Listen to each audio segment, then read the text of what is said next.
Before we start, we want to take a moment to thank our supporters. Your names are on the screen right now.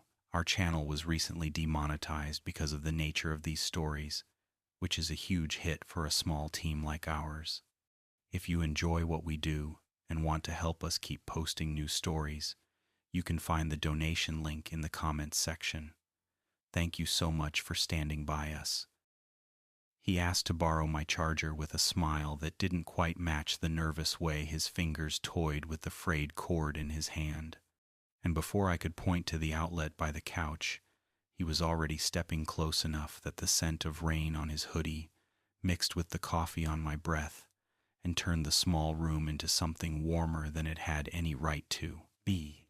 When he leaned over to plug his phone into the strip beneath the bookshelf, his shoulder brushed my chest, and the touch wasn't an accident because his palm stayed a second longer at my hip, as if checking whether I'd move away or ask him to stay exactly where he had chosen to land. The first spark made a soft sound escape my throat, not a word and not a warning, and his eyes flicked up quick, like a man who had tried to be good for too long and suddenly remembered he was allowed to want something that kept wanting him back. "Tell me if I'm reading this wrong," he said in a voice that carried more heat than the radiator ever managed in January. And when I didn't step back from the outlet or from him, the air changed the way a hallway light changes when the sensor finally notices you've been standing in the dark the whole time. We have lived on the same floor long enough to know each other's footsteps and the click our doors make when they decide to be stubborn, and we have been good neighbors with decent boundaries and ridiculous timing, crossing paths in the elevator whenever one of us is late, and somehow talking about everything except the heavy thing humming between us like a box fan behind a bedroom door. I'm Jake. The second apartment on the left, with the plant that refuses to die and a kettle that sings louder than it needs to. And he's Matt, the end unit with a bicycle that props the hallway wall like modern art, and a laugh that always drops a little when he uses my name, as if it has weight he likes lifting. We met the week I locked myself out while folding laundry, when he lent me his phone and waited with me on the stairs like we were old friends who knew stories other people would have needed years to earn. And from that night forward, the casual nods turned into tiny rituals that grew teeth. I started holding the elevator when I heard his keys. He started lingering in the lobby for no reason at all, and every goodbye took one extra beat like a skipped step you pretend is part of the dance. The truth is that something between us had always felt unusual, a low light beneath the door we never opened, so we filled the months with neutral errands and friendly weather instead, and I kept pretending my pulse didn't change whenever his hoodie brushed my arm while we waited for the mail that never mattered.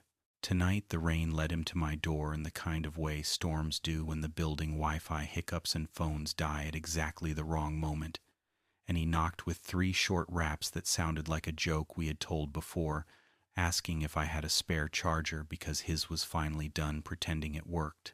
I could have handed one over in the hallway like a neighbor who respects the gap that keeps lives from spilling into each other. Yet the way his hair had gone damp at the edges and the way he smiled without showing teeth made me step back and say, "Come in," before my good sense caught up to the rest of me. He kicked his shoes off with the care of someone who has listened to me complain about street grit more than once, and as he crossed to the outlet by the bookshelf, he caught the sleeve of my sweater with his fingers to steady himself, which nobody needs to do when the floor is dry and the light is good, unless what they want is an answer that doesn't use words. "Here," I said, passing him the charger with the frayed end wrapped in tape, and he laughed because I am the kind of person who keeps broken things going long after they surrender, then thanked me in that low tone he saves for quiet places, where every syllable feels like soft fingertips across a rib you didn't know was tender. He bent to the strip and I bent with him because there was nowhere else to stand, our shoulders aligning as if measured by a chalk line in a shop we never owned. And when the blue charge icon bloomed on his screen, he didn't move away. He just looked at my mouth like a man reading a sign at the end of a road he has been driving for months. The room had the small comforts of an evening I hadn't planned to share: mug ring on the coffee table, kettle cooling, a record waiting for someone to flip it.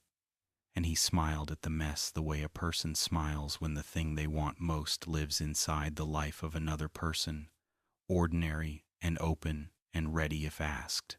"I should probably let it charge a few minutes," he said, which is the kind of sentence that sits down in a room and takes off its coat. And then he asked if I still had the good tea I bring to the laundry room on lousy days. And when our fingers touched at the box of bags, the pause that followed wasn't awkward. It was permission hunting for a door. We stood close enough that I could count the drops drying at his hairline, and when he reached to tuck a stray curl behind my ear like it was casual, I felt the lift of his chest stall for a breath that wouldn't quite go back in where it belonged, which is how people look when the thing they have wanted for months is suddenly within reach and asking to be held.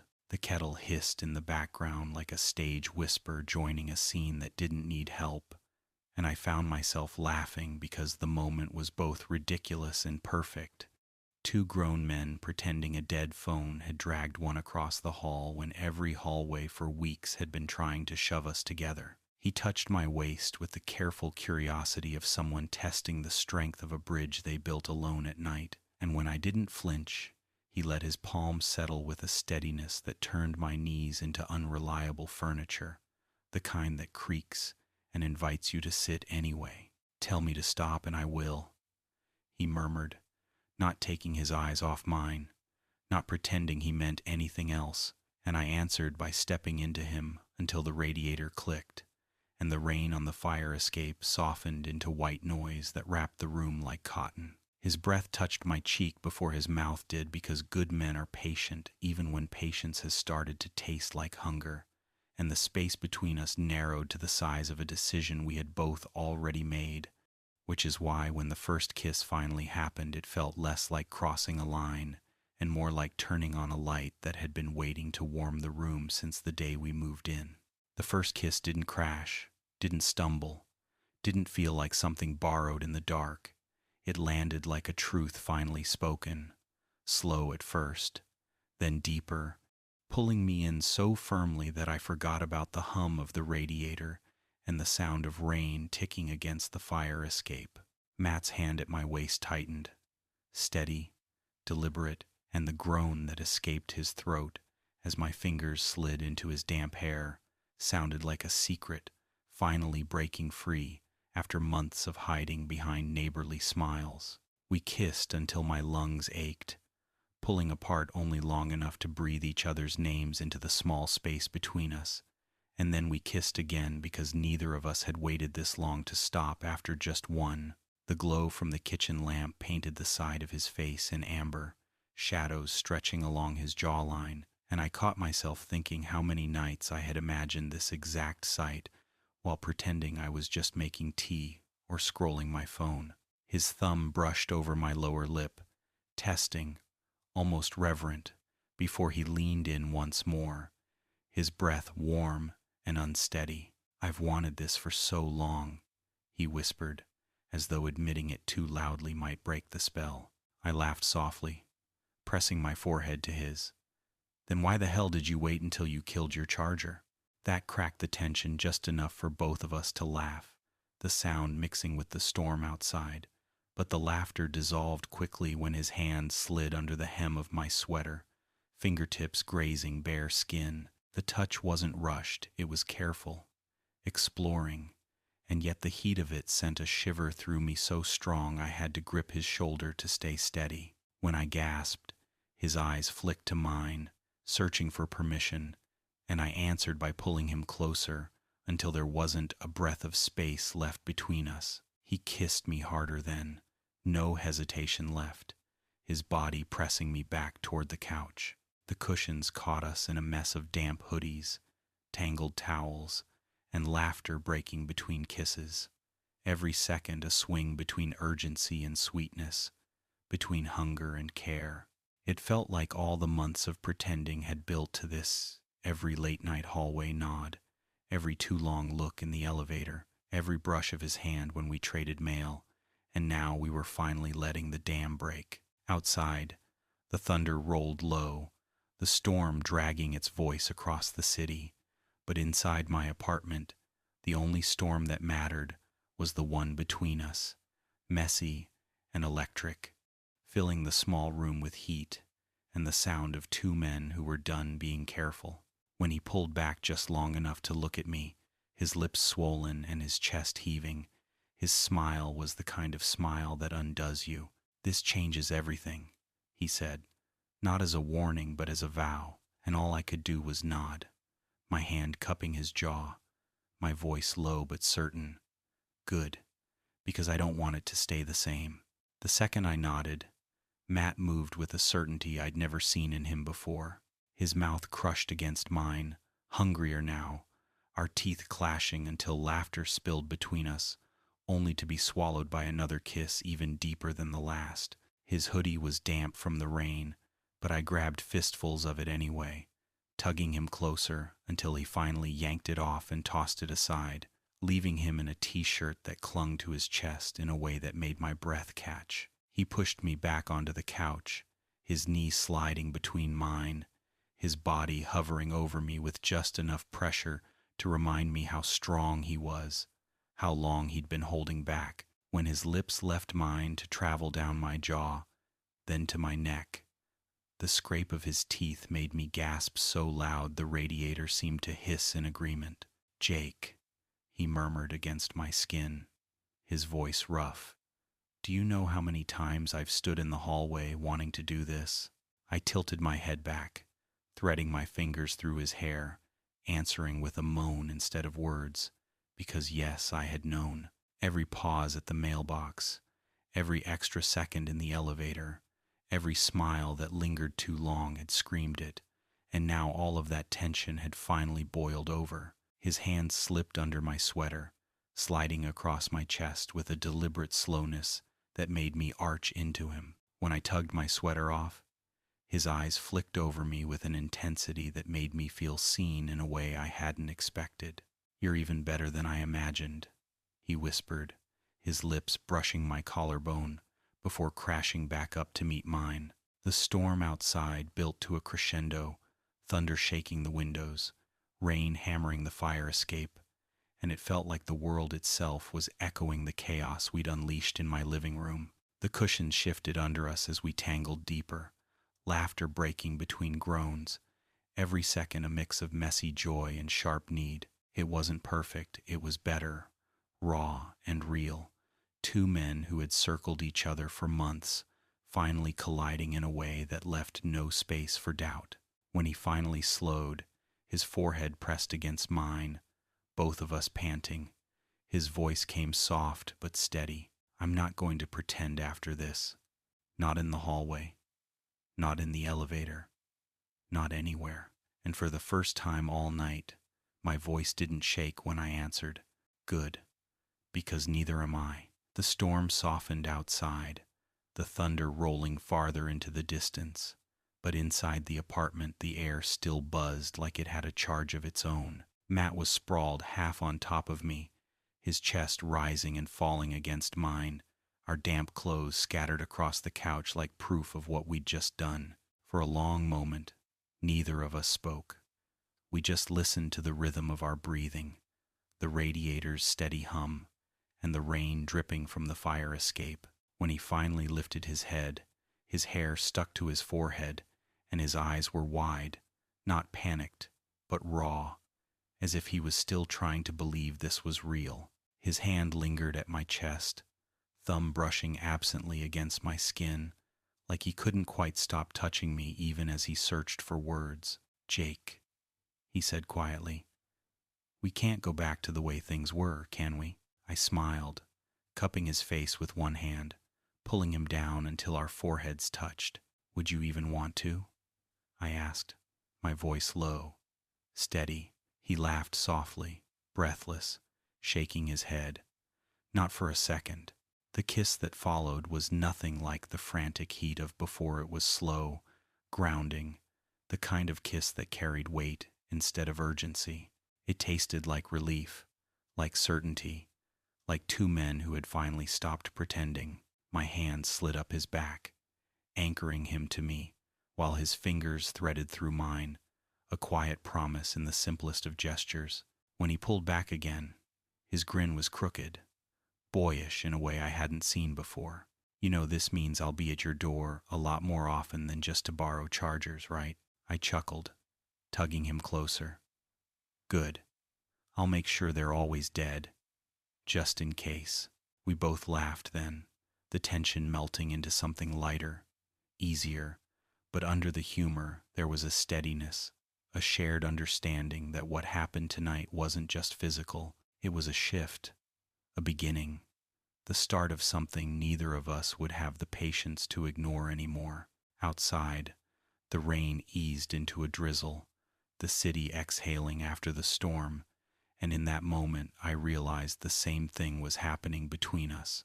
The storm had passed, but the air was clearer, sharper, and full of possibility. We stayed on the couch longer than we probably should have, tangled in each other, laughing softly whenever one of us shifted and the cushions squeaked under our weight. But after a while, Matt sat up, his hand still clasping mine, his eyes glinting with something mischievous under the dim glow of the lamp. You know, he said, tugging me to sit up too, your couch is terrible for my back. I think you owe me a better spot. I raised an eyebrow, smirking. Oh? And where exactly do you suggest? His grin spread slowly, deliberately. Your bed, unless you've got another charger you want me to test first. I groaned, half laughing, half exasperated at how quickly he'd flipped the moment from tender to teasing again. God, you're ridiculous, I muttered, shoving him lightly on the shoulder. But he didn't budge, he just leaned in, brushing his lips over mine with that smug grin still painted across his face. Maybe, he whispered, his breath hot against my mouth, but you're not complaining. And he was right, because the second he kissed me again, harder this time, I melted all over again. He pulled me to my feet, our hands still linked, and we stumbled down the short hallway to my bedroom, bumping into the doorframe in a mess of laughter and half-stolen kisses. The room was dark except for the faint glow of the city leaking in through the blinds, strips of light painting across the sheets. Matt pushed me gently back onto the bed, climbing over me with that same hungry grin from earlier, and the weight of him pressed into me in a way that felt both grounding and electric at once. You have no idea how many times I've walked past this door, he muttered between kisses, his voice rough with laughter and need, and all I could think about was what it would be like to be on the other side with you. His words undid me, because I'd thought the same thing more times than I'd ever admit, and hearing him say it now, while his hands traced my sides and his lips dragged across my neck, felt like the universe finally laughing with us instead of at us. We moved together like two people making up for lost time, kisses growing wilder, hands bolder, the bed creaking softly beneath us.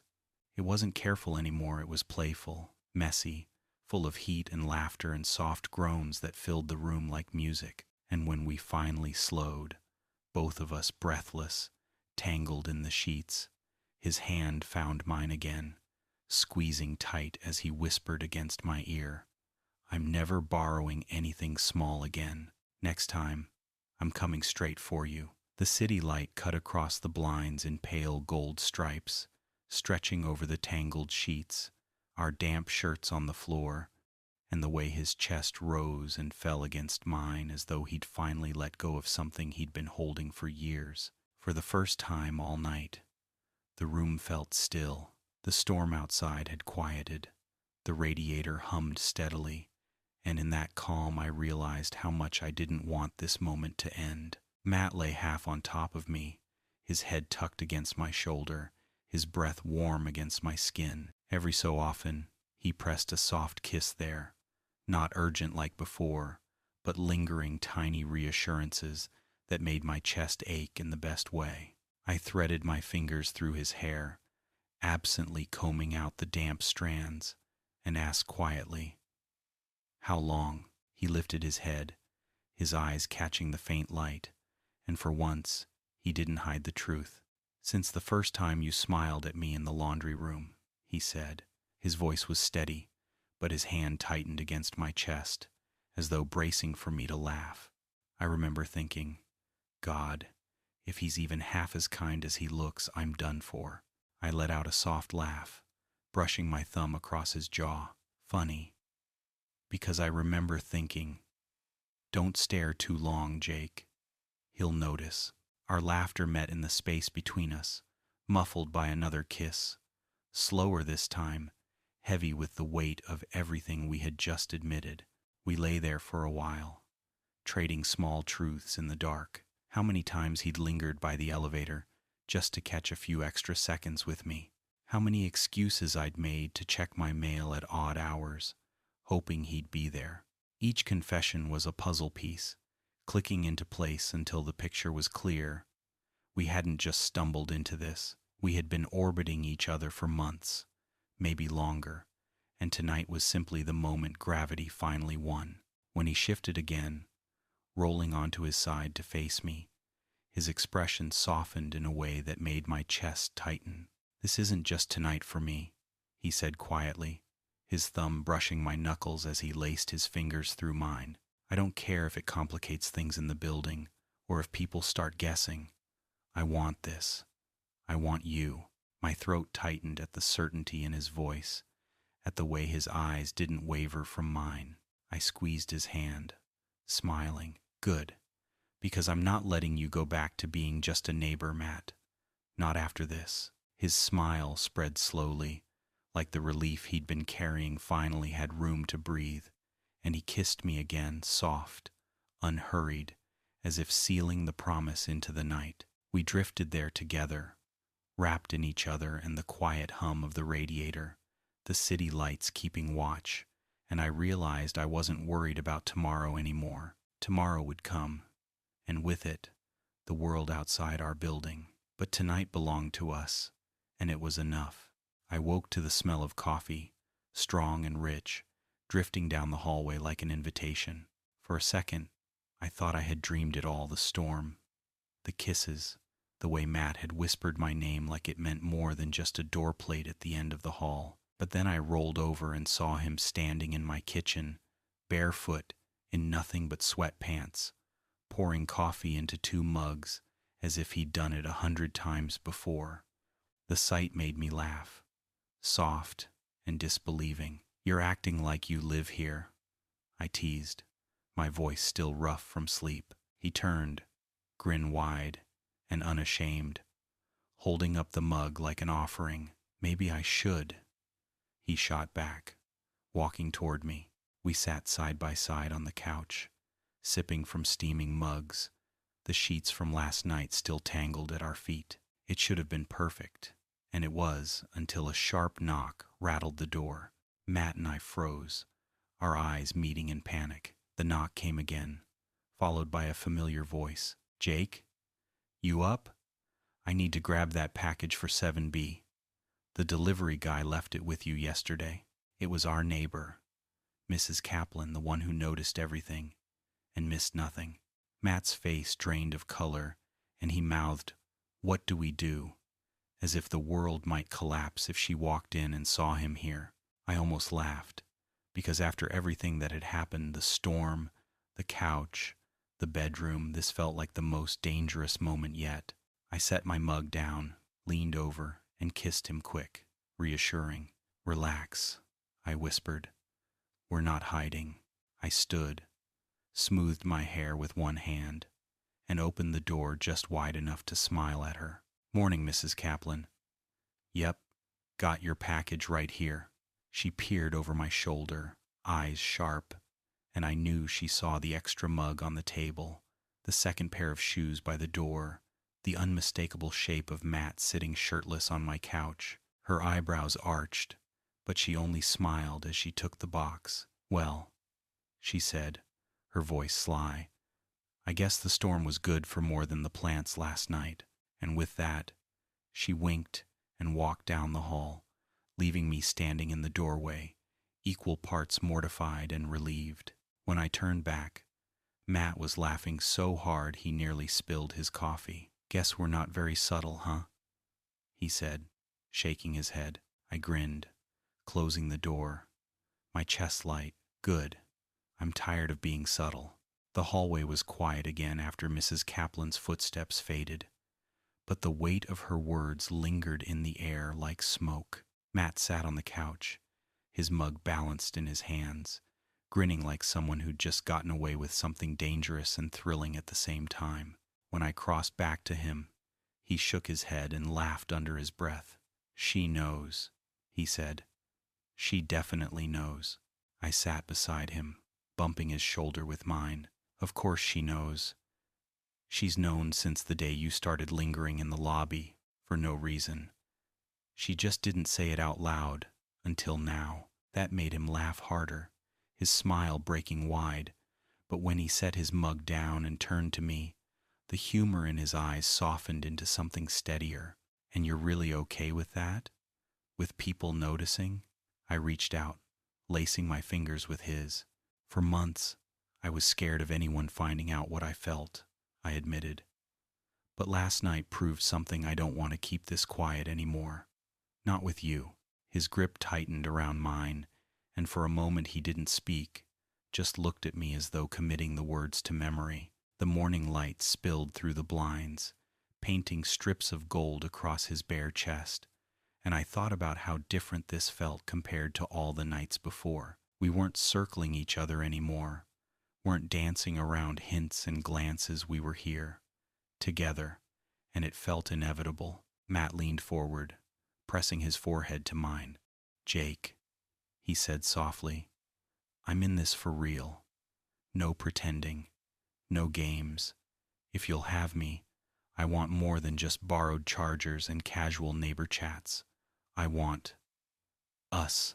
I kissed him, slow and sure, my answer pressed into his lips instead of words. When we pulled back, I smiled. "You're already plugged in, Matt.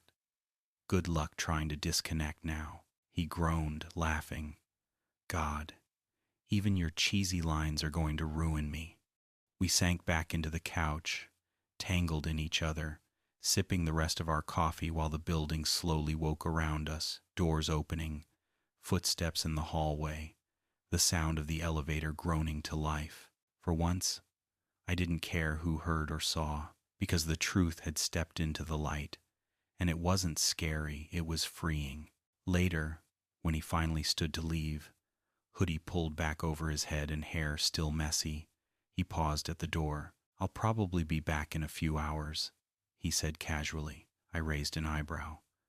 "Another dead charger?" "No," he grinned, leaning in for one last kiss.